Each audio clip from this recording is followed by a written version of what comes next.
Well, that happened. The Transformers 1 trailer released, and that was something. Indeed. Let's talk about it.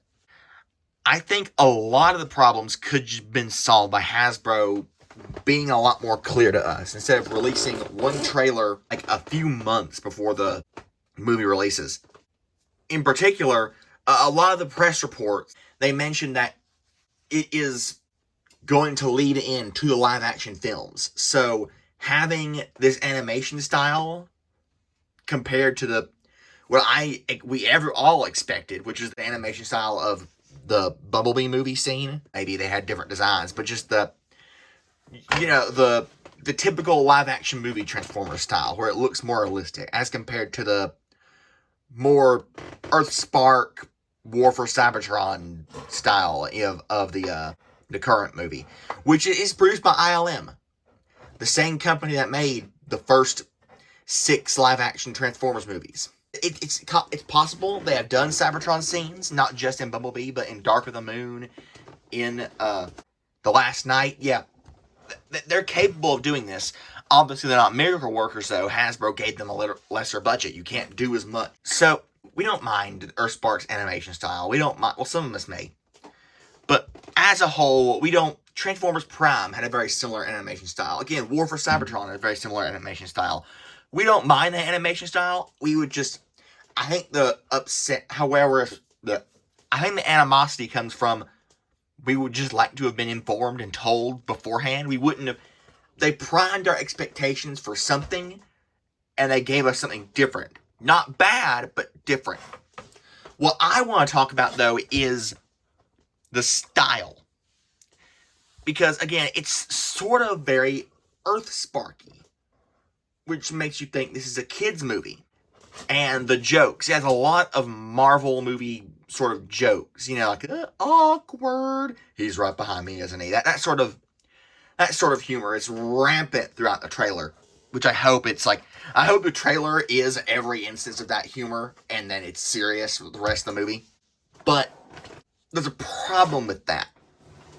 I would be very happy to chalk this all up to saying, okay, this is just a kid's movie, and Hasbro was being Hasbro with having weird press releases and weird announcements, and we just thought this was going to be a movie for us adult fans. But there's a problem with that.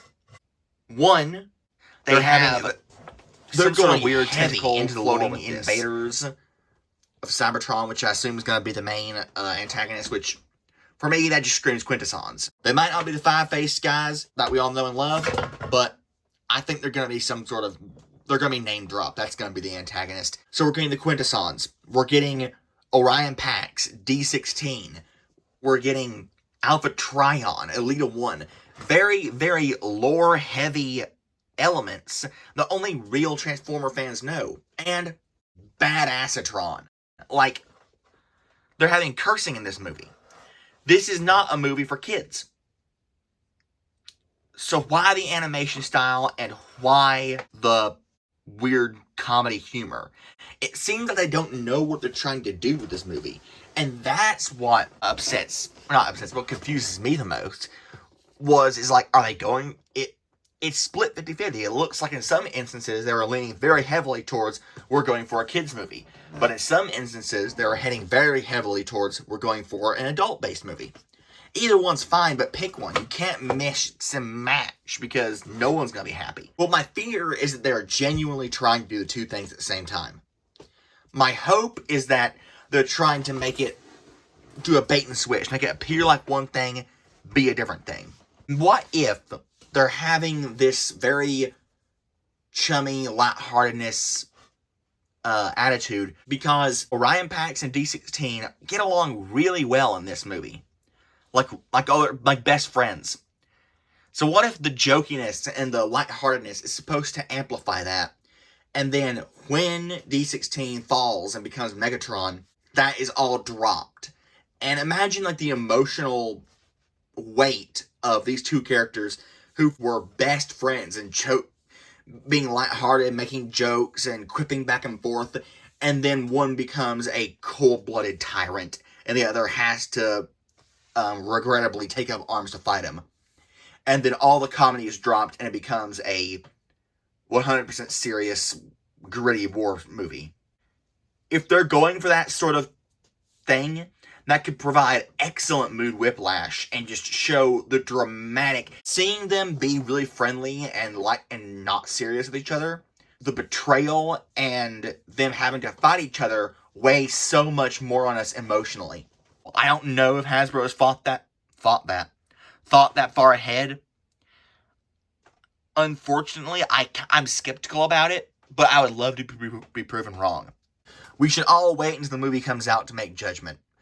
We've done this before. They, up until the day Rise of the Beast released, they were touting it as having Predacons in the movie.